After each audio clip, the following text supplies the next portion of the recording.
மாவட்டத்தில் இருந்து இப்போ தற்போது திருப்பத்தூர் மாவட்டமாக பிரிஞ்சிருக்கிறதுல யாழ்நாதி கவிஞர் யாழ்நாதி தெரியும். அவரும் ஒரு அரசு பள்ளி ஆசிரியர் தான் இருக்காரு. அரசு பள்ளி ஆசிரியர்கள இருக்கிறதுல அவர் கவிஞர் அப்படின்னா காத்திரமான கவிஞர்.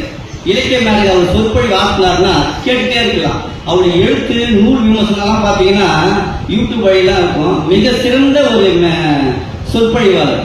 ஒரு கவிதையை அவர்கிட்ட கொடுத்தீங்கன்னா அந்த கவிதைக்கு அவர் அழகு சேர்க்கிற விதமே அருமையா இருக்கும். அவருடைய படைப்புல ஒரு கவிதை மட்டும் நேரமின்மை கவிதையை பேசுறேன்.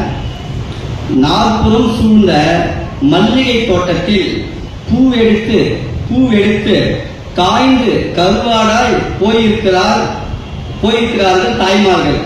அவர்களின் உதிரம் பாய்ந்த மண்ணெங்கும் முளைத்திருக்கின்றன கட்டிடங்கள் அப்படின்னு எழுதியிருக்காரு. இது நான் படிச்சுட்டு பெண்மொழி எழுதுறாரு, ஒரு வாழ்வியல் எழுதுறாருன்னு பார்த்தேன்.